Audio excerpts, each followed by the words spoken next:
E aí pessoal, como é que vocês estão? Espero que bem, Gustavo Simas aqui.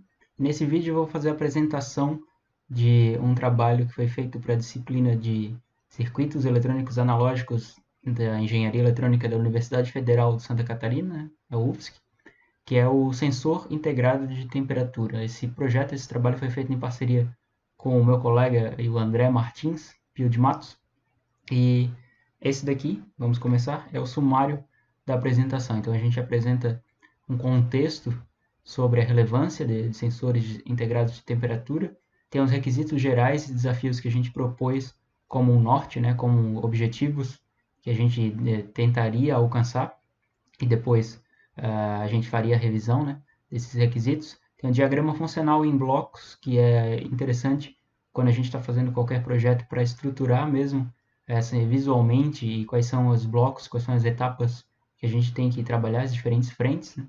O circuito desenvolvido em si, depois a gente faz uma análise entre todos os parâmetros, parâmetros com variação de temperatura e entre outras variações de alguns aspectos. Depois a gente faz a revisão de requisitos propostos que a gente propôs lá no começo, as considerações finais, considerações também sobre trabalhos futuros e formas de aperfeiçoar o projeto e, finalmente, as referências. Então, começando aqui em contexto, a gente tem que os sensores de temperatura integrados, eles são transdutores, né? São esses elementos que transformam um sinal de um formato em outro, no caso, transformam esse sinal de temperatura em um respectivo sinal elétrico proporcional a esse sinal de temperatura, né? Então, esse sinal é interpretado pelo sistema e depois ele é exibido para o usuário de alguma forma, né? O usuário tem que ter conhecimento desse valor. Então, eles são utilizados em todo tipo de sistema que precisa fazer o controle, né, de algumas variáveis, tendo essa temperatura como um parâmetro que vai moderar, que vai alterar esse controle, esse acionamento ou desacionamento, né, desativação de alguns elementos. E se estima que no mercado atual, no caso, esses são dados de 2018, que fabricantes que são grandes fabricantes aí como Analog Devices, né, Texas Instruments e Microchip, eles têm uma receita em 5,62 bilhões de dólares em vendas de sensores integrados anualmente, né? Novamente, esses são dados de 2018, é possível que tenha aumentado aí nesses anos que já se passaram. Então, na figura A, a gente tem um diagrama de sensor integrado, um dos mais conhecidos, que é o LM35, e na figura B a gente tem o encapsulamento comercial, né? Forma como ele é vendido aí no mercado. Em relação aos requisitos gerais e desafios que a gente propôs logo no começo do projeto, para a gente tentar focar e trabalhar em cima, algumas características do projeto é a utilização de transistores MOS para o bandgap proposto, geração da tensão própria de referência, né, o VREF, ter uma precisão de medida de temperatura ali em 0,5 graus Celsius, ter um intervalo de medição de temperatura ali apropriado entre menos 25 graus Celsius até 100 graus Celsius, um consumo médio do circuito de bandgap em torno de 10 microwatts, ter a conversão analógica digital com os amplificadores operacionais reais para a gente tentar abordar todas as características mais reais do circuito, ter um sistema em malha fechada com circuito realimentado e também fazer a simulação das características, né, resultados e análise com um software especializado nesse tipo de trabalho que é o LT Spice. E alguns possíveis desafios que a gente também levantou, que é projetar um controlador para realimentação, né, como que a gente poderia fazer esse sistema, esse projeto em malha fechada, dimensionar os parâmetros do conversor AD também é algo que exige um pouco de trabalho, utilizar tensões e variações pequenas do VPTAT e o VSupply, como a gente vai falar mais adiante, e propiciar uma robustez e uma garantia de precisão dentro da margem de trabalho referente estipulada do nosso circuito, né? Então esse aqui é o diagrama funcional, que ele mostra o sistema desenvolvido aqui em 6 blocos diferentes. Então a gente tem primeiro o bandgap, que vai fornecer a tensão VPTAT e a VREF, e essas tensões elas vão para um integrador, que no caso ele vai ser todo esse outro bloco, né, a gente pode considerar como sendo um conversor analógico digital de rampa dupla. Vai ser detalhado mais adiante, mas esse conversor analógico digital de rampa dupla, a gente pode considerar como sendo ali o integrador e o comparador. Depois, a gente vai ter um contador ali para gerenciar as chaves, né? Gerenciar como que a gente vai fazer esse controle das chaves. Também vai ter o contador além do contador, né, a gente vai ter um registrador, né? E esse registrador ele vai demonstrar os valores na saída do nosso sistema, apresentando para o usuário os valores respectivos de temperatura.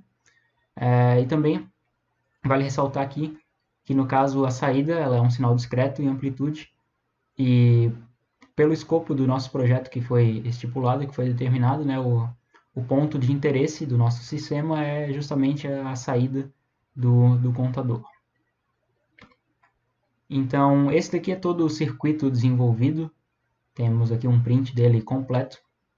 E esse circuito desenvolvido a gente até fez uma espécie de denominação própria, né, que a gente primeiro montou, teoricamente, uma empresa fictícia, né, só para a gente tentar trabalhar e focar nos aspectos que são voltados para o mercado mesmo, como alguns aspectos financeiros ou entre outras formas de empresa real, que já que a disciplina visa a gente trabalhar com projetos, né, com circuitos que seriam comerciais, então alguns aspectos que são voltados mesmo quando a gente está trabalhando de forma mais profissional é interessante de focar. Então essa regular systems, né, que tem ali o logotipo na parte superior direita, a gente criou ela ficticiamente e determinou o nome do circuito como RS, né, que é a abreviação de Regular System 7303, que é o código da disciplina, né?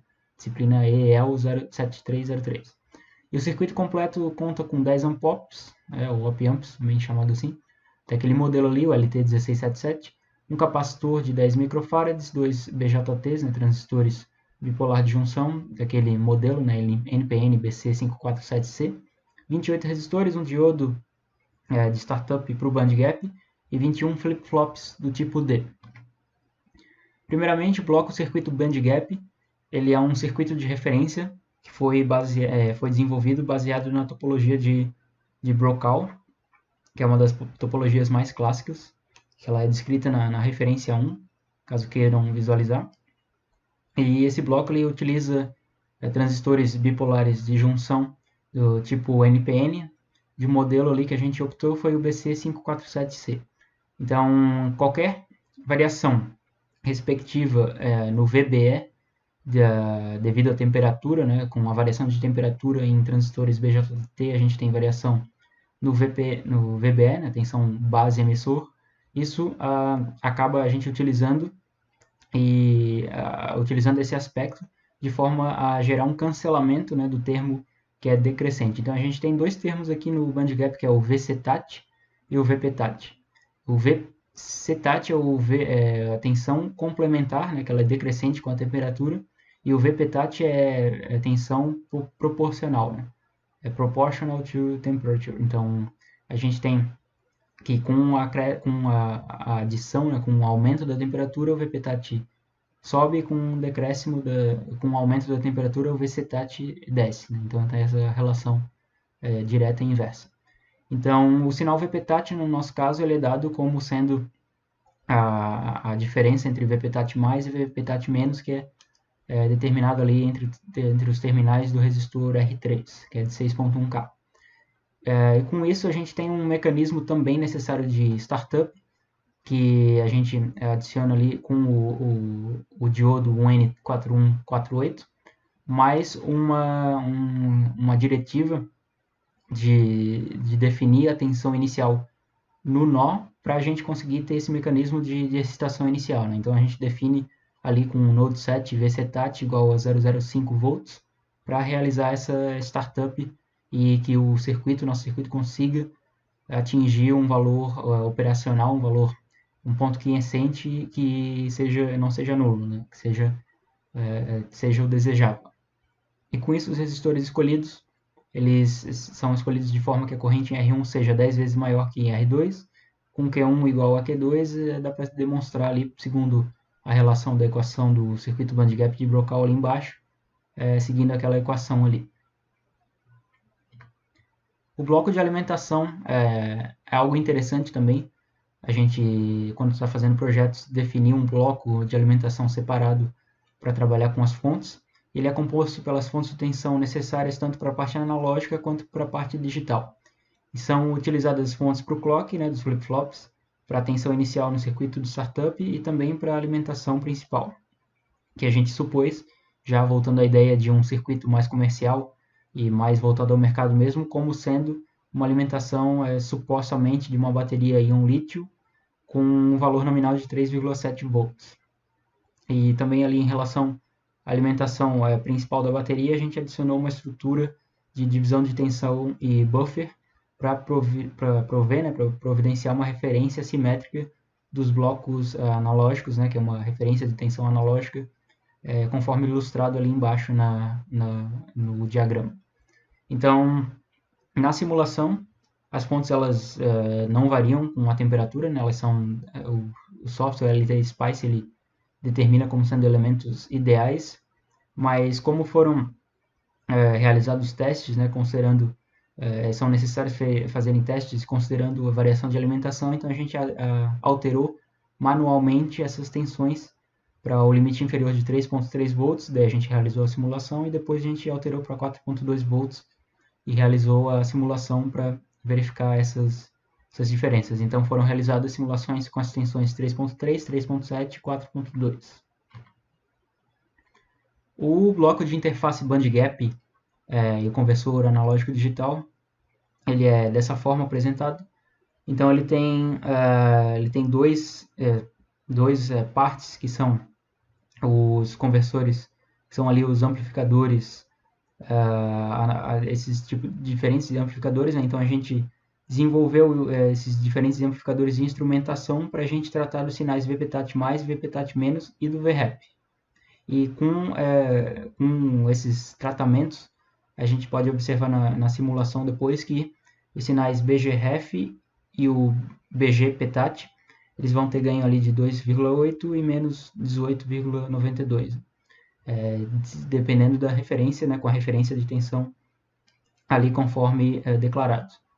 Então, a gente tentou tratar de forma similar e de forma simétrica para garantir um tratamento justamente simétrico entre esses dois tensões, né, VREF e VPTAT.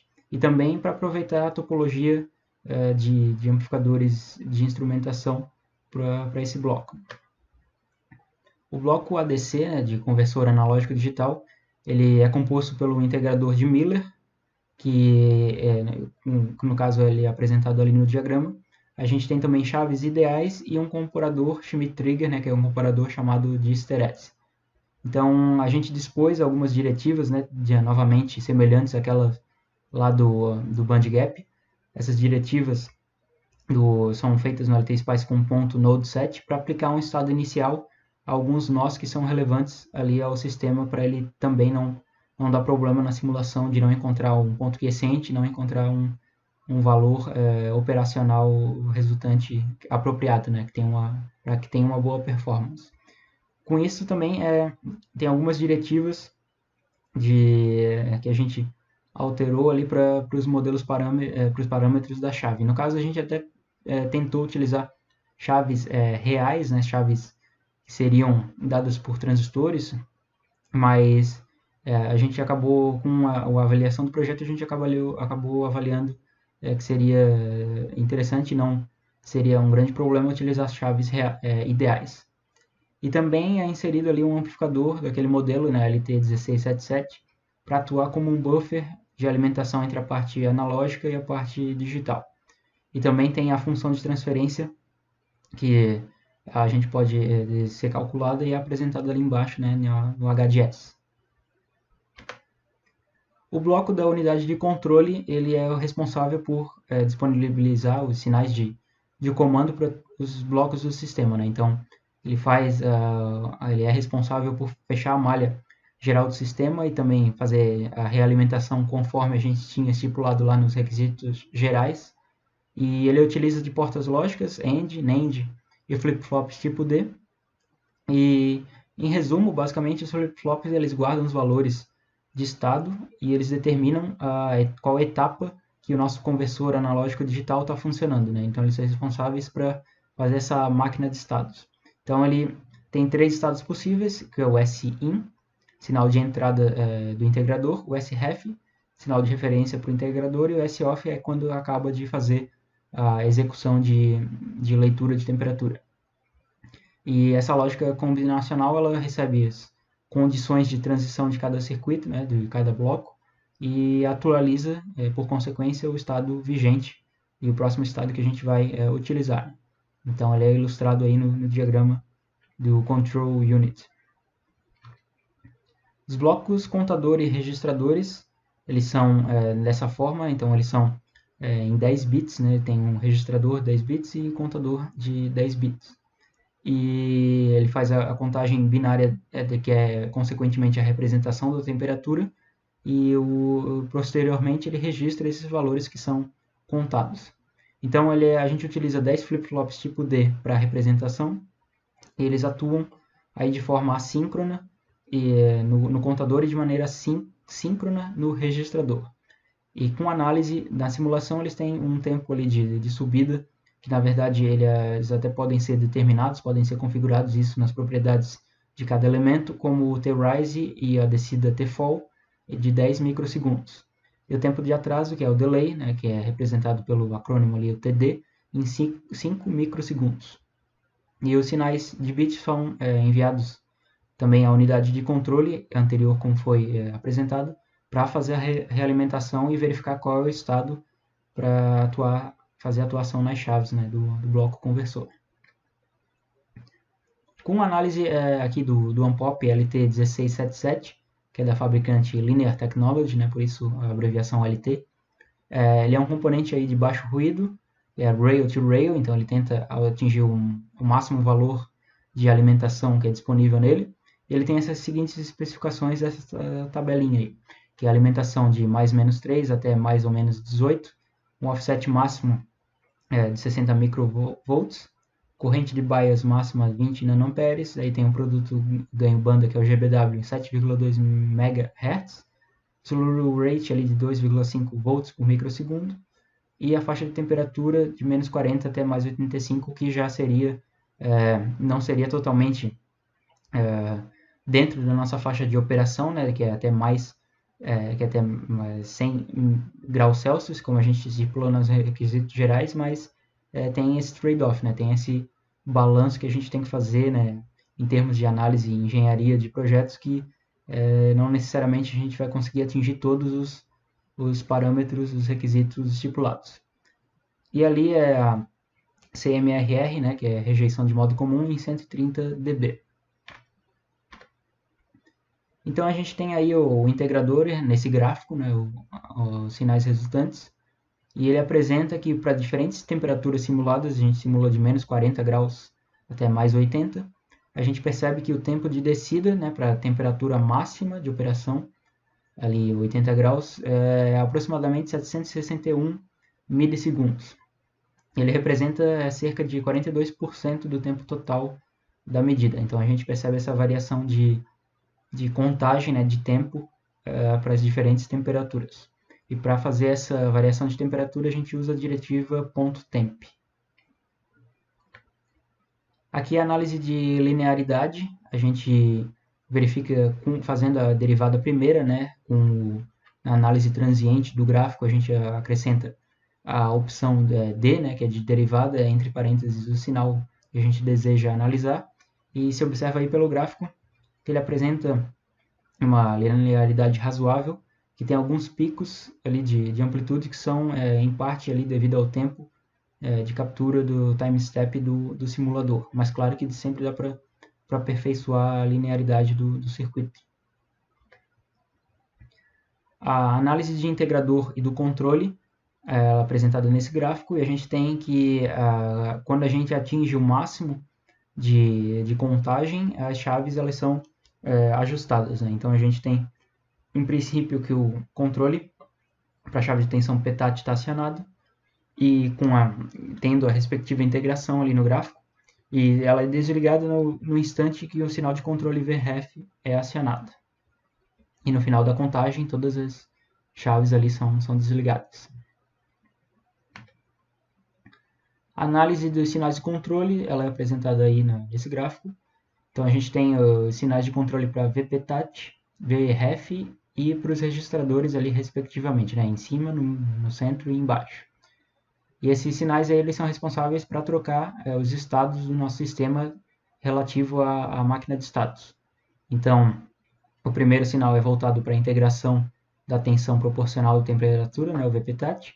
O segundo, a integração da tensão de referência. E o último, ele é voltado para acionar o enable, né, de gravação dos bits no final da contagem, resultante nos registradores lá do bloco de registradores.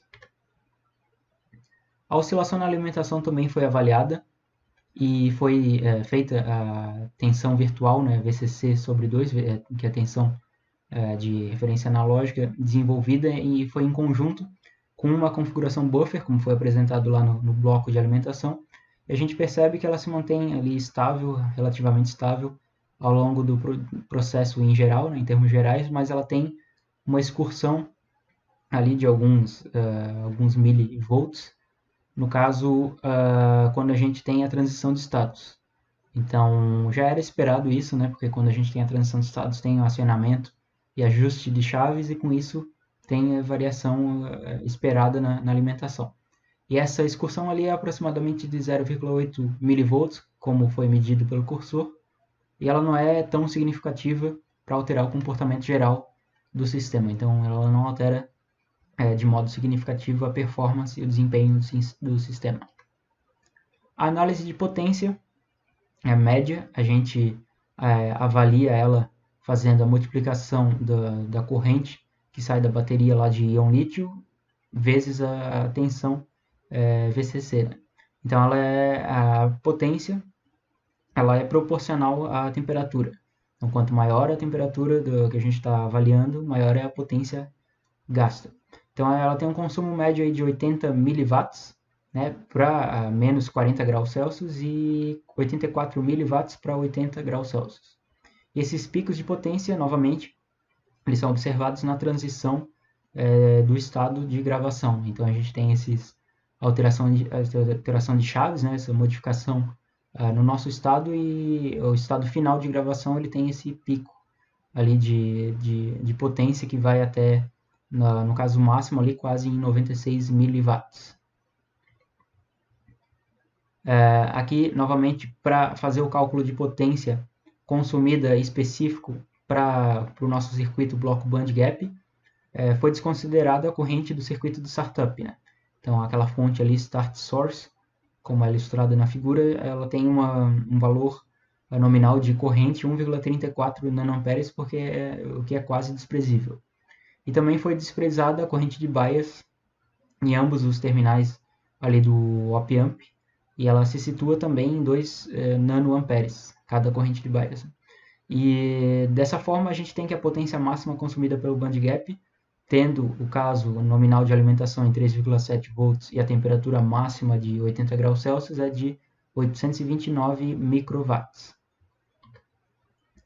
Aqui a gente tem a análise do bandgap da interface nessa tabela, né? Essas duas tabelas com os diferentes valores de temperatura e respectivamente também os diferentes valores de VRF e VPTAT. E com isso a gente tem duas ordens de grandeza de diferença, né?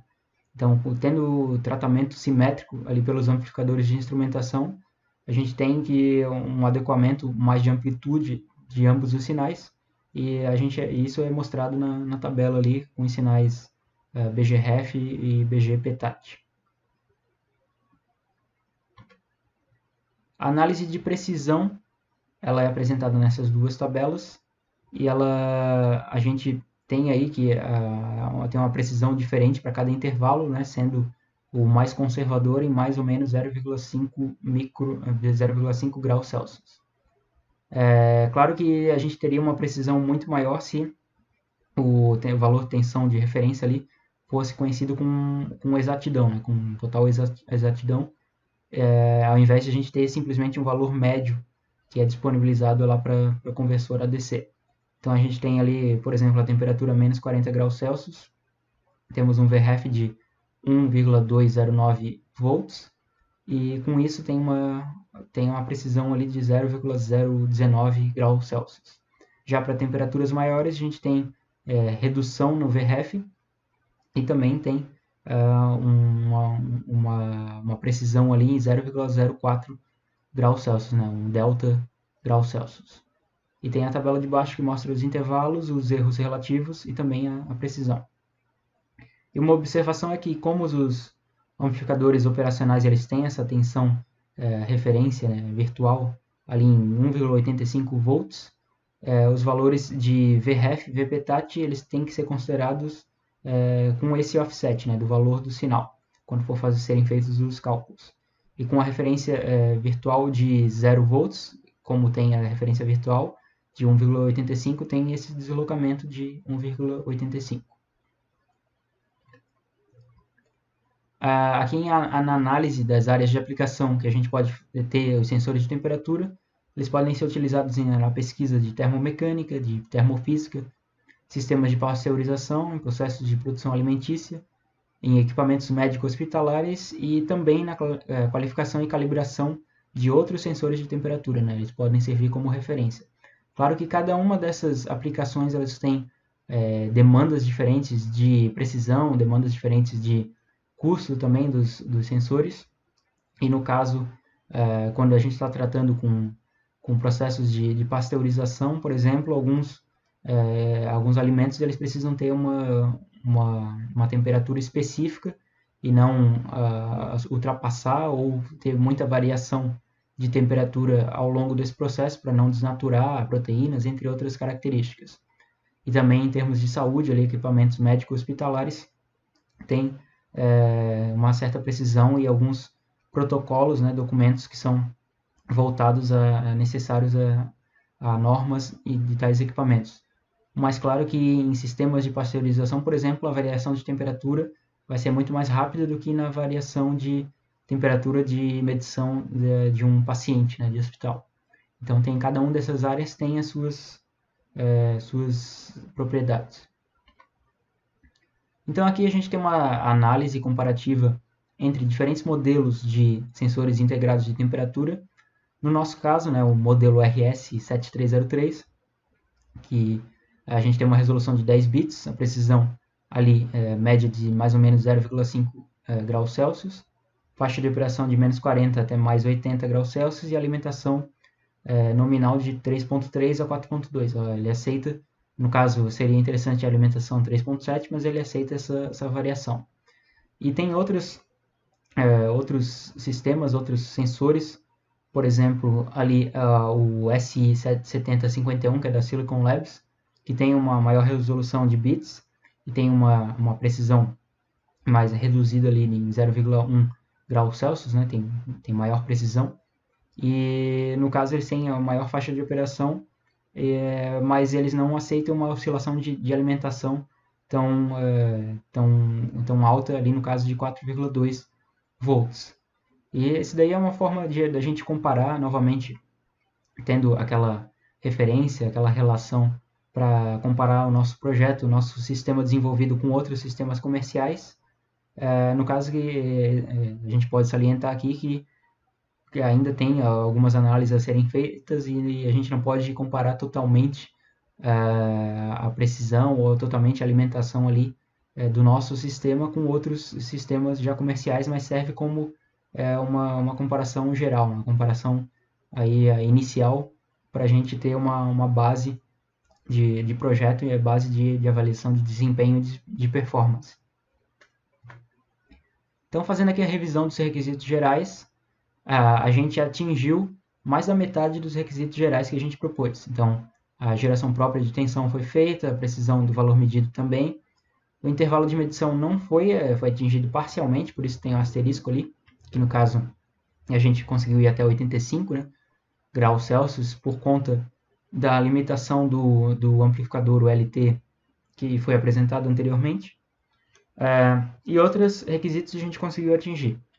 Os requisitos que a gente não conseguiu atingir foi a utilização de transistores MOS para o bandgap e ter um consumo médio ali do circuito de bandgap em torno de 10 microwatts, que foi algo superestimado, né? Subestimado, na verdade. A gente pensou que conseguiria atingir esse valor facilmente, mas foi muito mais, né? Mais de uma ordem de grandeza, quase 2 ordens de grandeza acima desse valor proposto. Mas os possíveis desafios a gente conseguiu ultrapassar, conseguiu aprender com eles. No caso, projetar o controlador para realimentação, dimensionar os parâmetros, utilizar tensões e variações pequenas no VPTAT, o VSupply também, e propiciar uma robustez e garantia de precisão do sistema.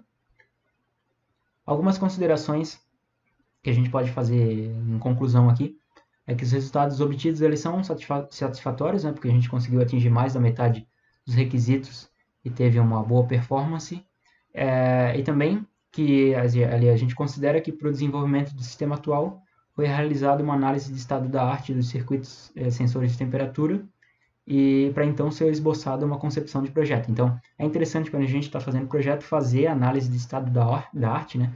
Avaliar quais são os outros sistemas ou projetos semelhantes que tem disponíveis no mercado, que tem disponíveis aí à venda e para uso profissionalmente, para a gente ter uma base e conseguir coletar dados de alguns parâmetros que a gente vai poder trabalhar em cima.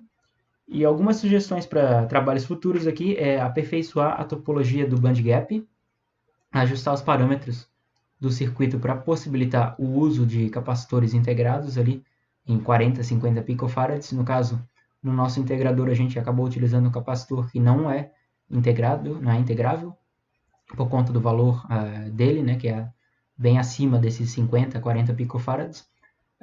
Outra consideração e sugestão é ajustar os componentes utilizados para ampliar a faixa de operação, então alterar aquele amplificador da Linear Technology para que atinja mais do que os 85 graus Celsius, reduzir o consumo médio do sistema e também inserir outras não idealidades para a gente tentar fazer uma análise mais real, né, dos blocos desenvolvidos, né, tentar talvez trocar as chaves lá para chaves reais ou fazer análise de ruído, análise com variação de parâmetros, a variação de resistência, variação de qualquer outro aspecto referente e relevante para o nosso circuito, e com isso a gente consegue fazer uma performance, um desempenho, conclusões mais aprofundadas, mais complexas e detalhadas do projeto. E essas daqui são as referências, né?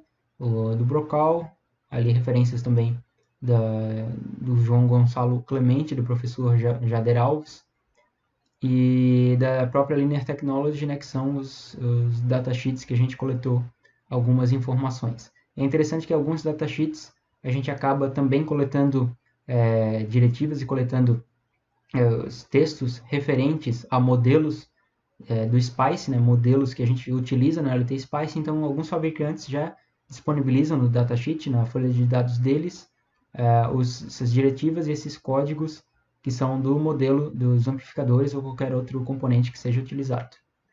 Então, aqui tem alguns contatos disponibilizados do colega André e meu também, caso tenham dúvidas também, ou podem deixar nos comentários do vídeo, se tiverem sugestões e críticas, e qualquer outro ponto que seja interessante de descobrir, queiram saber mais também sobre as diretivas lá de temperatura, variação de análise do projeto de simulação de circuitos eletrônicos com LT Spice, tem uma playlist aí no meu canal que visa e traz esses conteúdos e apresentam alguns tutoriais e videoaulas ensinando a análise de projetos de simulação com LT Spice. Então é isso daí, até a próxima e valeu!